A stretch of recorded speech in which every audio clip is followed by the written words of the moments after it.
Alright, boys, it's still the 9th day of October, 4:45. Another little Deus HF2 Coil video here, running a modified sensitive FT program. Now, you all get to run your calls any way you choose. Would there be situations where I would decide to run my call like I'm going to show you in this video? Most certainly. Would I do it necessarily in every site? No. But I would use it some, okay? You might not have to hunt very long. You might get on a target. Now, let me say this about this HF2 Coil. Some of you may be on the pre-order list. Some of you may be still getting in. You're not on the pre-order list. Some of you may already have it. Maybe you haven't used it very much. I'm going to give you some words of wisdom here. You can take this call into a site. You can put up all them coins that we'll call them desirables. High conductive coins like mercury dimes and standing liberty quarters, Indian head pennies. Well, if you depend on the ID, using that call per target selected, using, we'll just say let's say you're notching out the foil range. Yeah, you may see a standalone coin read high. If it's got any iron next to it, especially if it's a high conductor, expect the machine to read low, especially running the mid and the upper band 89 kilohertz in multi-frequency. Single frequency. Is it going to do anything for you here?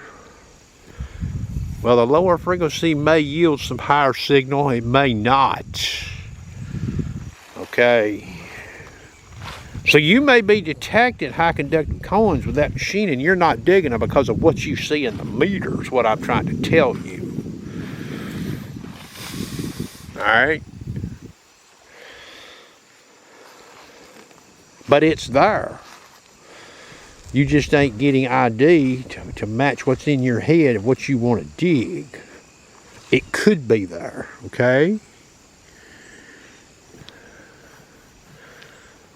That's all I'm going to say about that. Okay, we've got this Deus 2 fired up here, but before I pick it up, now, the targets that are left out there in the wild in these sites that have been hard hunted, you don't know what you're going to run into, okay? You don't know what you've been sweeping over, do you?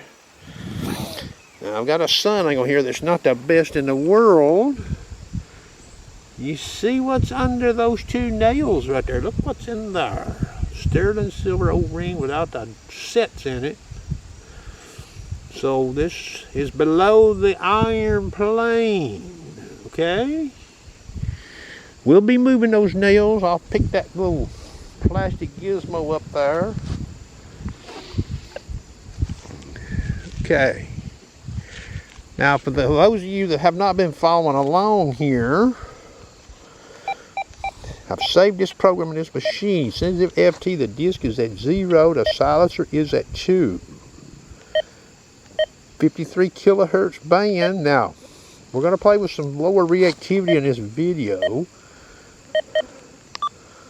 Pitch tones, and there's the notch. Now, I can bring that notch up, I guess. We'll bring it up to 14, 0 to 14. Not swept it with that. I may get a different result, but we'll see. Okay, so you see the reactivity in the machine, 0.5.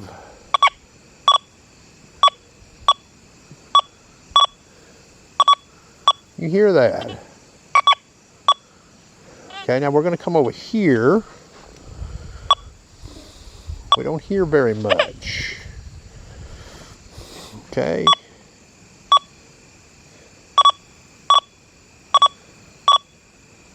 So you hear that machine. I got a 1 locked up in that meter. You hear that? Alright, now before I pick that lid up, I'm going to transition over here to, we'll look at sensitive FT. There's a silencer -3 with a 6.8 disc. Okay, now no notch. You hear that in that camera. Now I've got the same one in the meter, but I don't have any audio to speak of. You see what I'm saying? You hear that? That's a -3 silencer. Can you run a -3 silencer on this machine in an iron sight? Well, I don't believe you can. You might get tore all to pieces.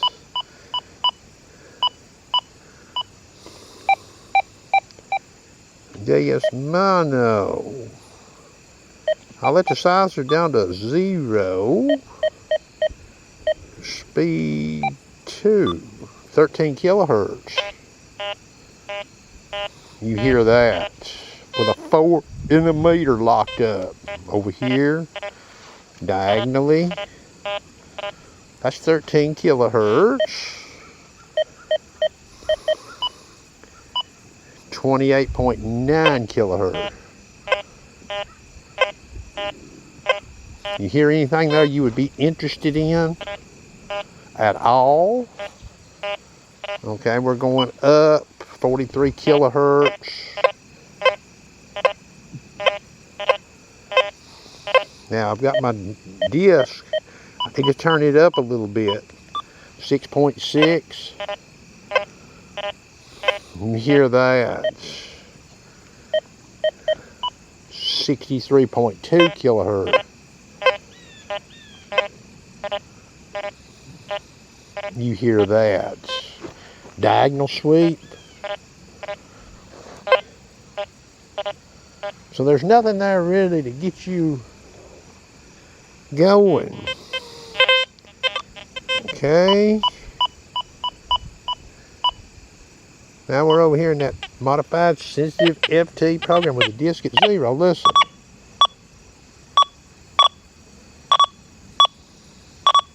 Got that 1 locked up in the meter. We'll diagonally sweep it.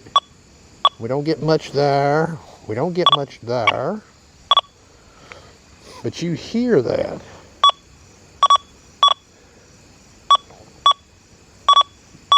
Alright. Let me change the reactivity before I move this. That was 0.5. This is 2.5.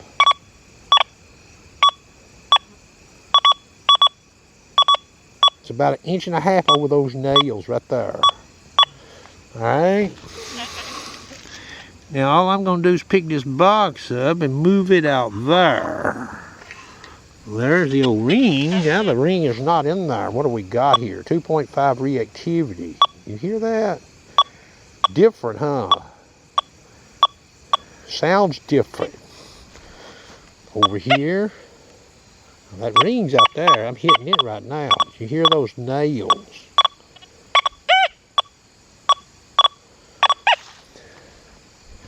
Over here. Alright, we'll go to 3 reactivity.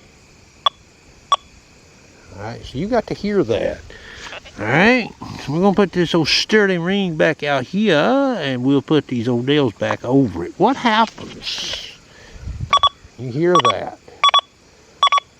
Remember, that's a higher conductor, that sturdy silver ring. Okay. You got to hear the single frequency on that. I'll sweep this sterling silver ring back here solo. 95. Okay, that is the 53 kilohertz band. Alright, I'm going to put this back over this since the camera's running. You know, people want to see this stuff. Alright, there it is. Okay. Now, can I go in the house and break out a bigger coil and get alert on that? Well, I would say coming like this, the answer is no. Okay, so I'm still in the 53 kilohertz band. You hear that? That's a strong signal, ain't it? I'm changing frequency bands to 29 kilohertz. See what happens? Yono, 89 kilohertz band. Don't hear it, do I? 53.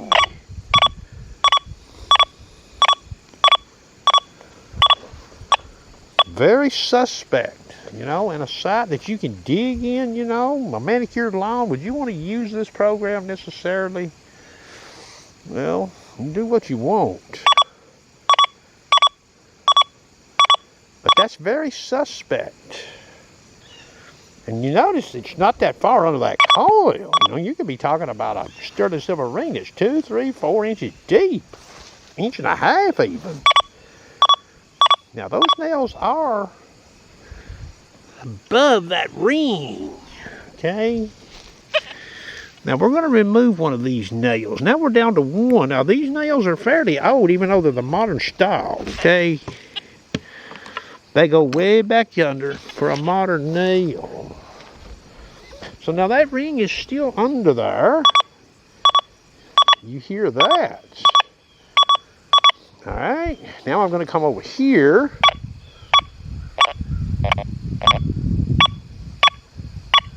So I've got signal there.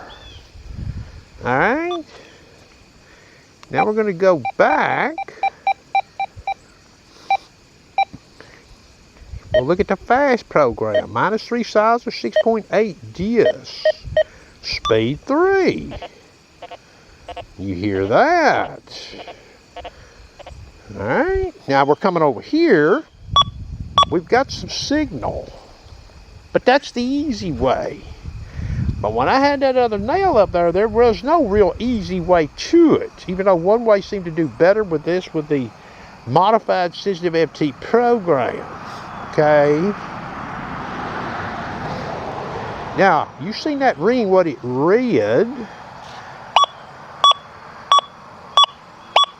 I've got 76 in the meter. You get my drift? 75, 76 in the meter. Okay, and that's sweeping it the easy way. That's in the fast program. We'll sweep it in my modified program here. There it is. We got the same ID. We're using the same frequency. See that? Same speed even. 75. So if you're using this coil, alright. Now here's the orientation. Since that ring is sort of asymmetrical, you know, because it's got the sets and all that stuff. Watch. You see that. So you start notching out up to in the 80s range, you're never going to hear that ring. Now I'm sweeping it the other way and it reads about the same. Maybe a point higher. Okay. So even with the one nail or with both nails, they both could exist in a site. Now let me say this in this video. I don't have a lot of experience with concentric coils. I've only owned one detector, I think, that had one. A Rudis. So what would it do on that? Now, we'll go ahead and put this ring back since the camera is running. Okay? I don't know if I showed this or not. Maybe I did, just forgot.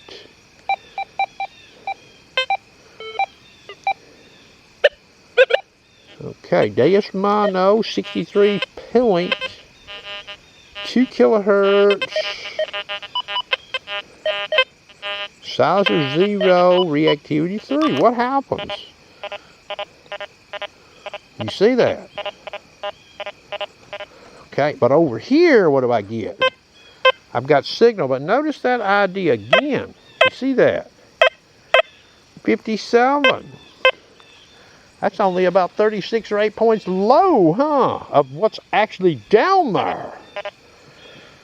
Alright, that is going to conclude the video. The mighty sharpshooter, the hick from the sticks.